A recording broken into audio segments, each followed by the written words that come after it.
সকাল সকাল চলে গেছিলাম আমি বাজার। আর আজকে মাছ বলতে নিয়েছি চিংড়ি, শুধু চিংড়ি নিয়েছি, ছাড়ানো চিংড়িটা পেলাম। তো পটল দিয়ে করবো অবশ্যই। আর এদিকে টমেটো, পেঁয়াজ, রসুন, আদা। এদিকে দুধের প্যাকেট শেষ হয়ে গেছিলো। আর নিয়ে নিচ্ছি একটা বড় ব্রেড, বললো ব্রেডটা খুব সুন্দর, তো এই ব্রেডটা নিয়ে এসেছি। আর নিয়ে এসেছি আমার টিফিন। তো এতে আছে ভাজা লিট্টি, আলু চাট আর লঙ্কা। ওটা ও খেয়ে নিয়েছে, আমি এখন পুজো করিনি তাই খাইনি। ডেইলি ব্লগিং চ্যানেলে আপনাদের নতুন ভিডিওতে না আপনাদের সকলকে আবার একবার স্বাগত। আশা করবো আপনারা সকলে বেশ ভালো আছেন, সুস্থ আছেন, যে যেখানেই আছেন না যেখান থেকে আমার ভিডিওটি আপনারা দেখছেন। তো যাই হোক, এখন সময় হয়ে গেল 10টা 5। আমি এক্ষুনি ঢুকলাম বাজার থেকে, বাজার করে নিয়ে সকাল সকাল চলে গেছিলাম বাজার। এখন জামা কাপড় ছাড়িয়ে নিয়ে এবার স্নান করবো, স্নান করে করতে যাবো পুজো, তারপরে এসে করবো রান্না। তো চলো আজকে ব্লগটা এখন থেকে শুরু করছি। আজকে হয়ে গেল সোমবার, আর মিঠি চলে গেছে সকাল সকাল স্কুল। আর যখন স্কুল গেছে তখন একবারে মুষলধারে বৃষ্টি পড়ছিল। চিন্তা হচ্ছিল কে ভিজলো কিনা, ড্রেস তো একটাই পরে গেছে, একটা ক্যারিও করবে না সমুখ। তো আমি ছাতা দিয়ে দিয়েছিলাম, ওর যেহেতু গাড়িতে যায় ছাতা নিলেই হয়ে যায়, তো তার জন্য আমি ওকে একটা ছাতা ব্যাগে ভরে দিয়েছি। আর আজকে ওকে টিফিনে ইপি করে দিয়েছিলাম আর একটা রোল কেক, আর সঙ্গে খেয়ে গেছে আজকে দুধ আর পাউরুটি। চলুন তবে, ঘড়ি কাটা এখন 10টা 36, আমার স্নান রেডি, আমি এবার যাব পুজো করতে। তো চলো বন্ধুরা, এখন ঘড়িতে 11টা 7, পুজো কমপ্লিট। সূর্য ঠাকুরকে জল দেওয়া হয়ে গেছে, আজকে অনেকটাই দেরি হয়ে গেছে আমার সূর্য ঠাকুরকে জল দিতে। তো চলো এখনকার মতো নিচে যাই। আজকে দুপুরে লাঞ্চে কি কি করছি একবার দেখিয়ে দিই। আমার সবজি টবজি সমস্ত কাটা কমপ্লিট। তো আজকে ঢেঁড়স কেটেছি, পটল কেটেছি, মানে দুটো বুঝতেই পারছো ভাজা হবে। আর এই ডুবো ডুবো করে আলুটা কেটেছি। আর এই যে পটল, আমি পটল চিংড়ি করব। আর দেখা যাক কি করি। আর এখানে একটু টমেটো, তারপরে পেঁয়াজ আর রসুনের পেস্টটা তৈরি করে রাখবো। তো চলো, আর ভাত হয়ে গেছে। আর এখানে আমি চিংড়িগুলি দেখো বাছাই কিনে এনেছিলাম বললাম, আমি এবার এটা জল ঝরতে দিয়েছি। এবার আমার টোটালি জলটা ঝরে গেছে, আমি এবার নুন হলুদ দিয়ে পুরোটা ফ্রাই করে নেবো। বন্ধুরা এদিকে তো পটল ভাজা, ঢেঁড়স ভাজা রেডি হয়ে গেছে। আর এখানে আমার পটল চিংড়িটা একদম রেডি হয়ে গেছে। আর আমি এখানে চিংড়ি ভাপাটা করছি, দেখো এখানে রেডি করে দিয়েছি।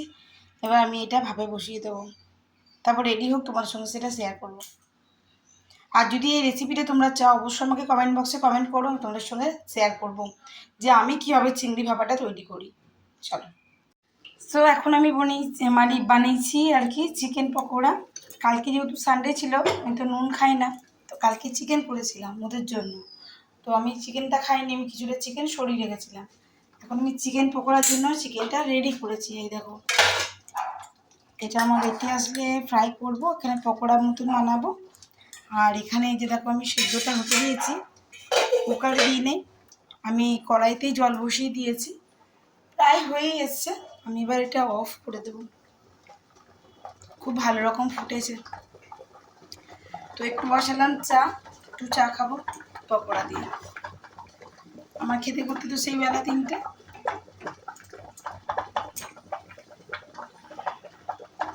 চা হয়ে গেছে কম, তাই ওকে ছোটো কাপে দিয়ে দিয়েছি, আর আমি বড় গ্লাসটা নিয়ে নিয়েছি, সঙ্গে দুটো পকোড়া, একটা পকোড়া আমি খেয়ে নিয়েছি। তো বন্ধুরা, আমি ভাপা চিংড়ি বাটিটা নামিয়ে নিয়েছি, চলো দেখি কেমন হলো। এই দেখো, এবার ওকে একটু টেস্ট করাই, ঠিক আছে? দেখো এরকম হয়েছে দেখতে। তোমরা যদি রেসিপিটা চাও অবশ্যই আমাকে বলতে পারো, আমি তোমার সঙ্গে শেয়ার করবো। আচ্ছা, তো বাইরে মুষলধারায় বৃষ্টি, তো আমি তোমাদের সঙ্গে এই যে ভাপা চিংড়িটা একদম রেডি হয়ে গেছে, আমি তোমাদেরকে টেস্ট করে বলছি। ঠিক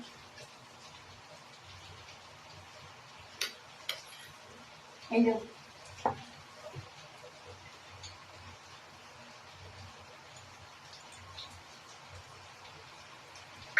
বাড়িতে অবশ্যই ট্রাই করো। আমি তোমার সঙ্গে রেসিপিটা যদি তোমরা চাও তো অবশ্যই আমি শেয়ার করতে পারি, বারবার বলছি। তোমরা আমাকে কমেন্ট বক্সে কমেন্ট করো, আমি ভাপা চিংড়ি রেসিপিটা তোমার সঙ্গে শেয়ার করবো।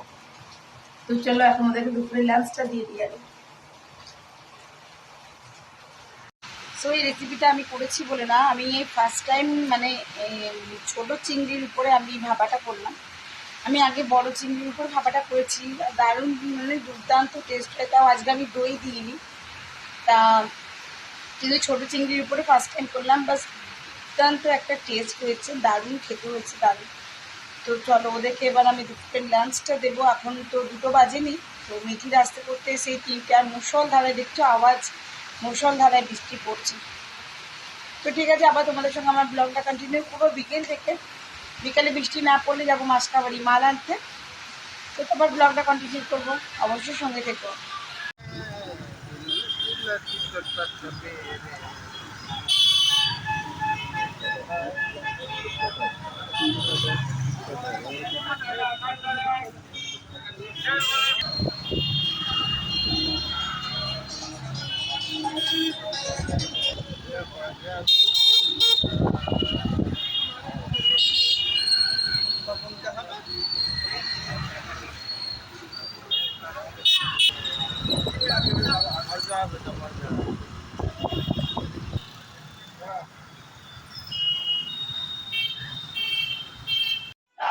তো মোটামুটি এই কয়েকটা মালই এসছে, কারণ ব্যানাচিতি বাজার দেখতেই পেলে একদম বন্ধ। আর এখানে আমি মোড় থেকেই নিয়েছি যে যা কটা জিনিস নেওয়া হয়েছে। এটা হলো 1 কেজি গোবিন্দভোগ চাল, আর দেখালাম এই কটা জিনিসই এসছে আপাতত।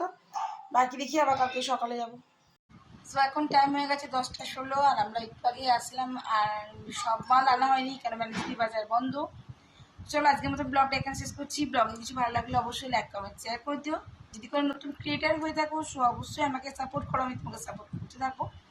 সকলে ভালো থাকো, সুস্থ থাকো। একটা নতুন ভিডিওতে নতুন ব্লগে তোমার সঙ্গে আমার খুব তাড়াতাড়ি দেখা আসছে। ততক্ষণের জন্য বিদায়, টাটা, গুড নাইট।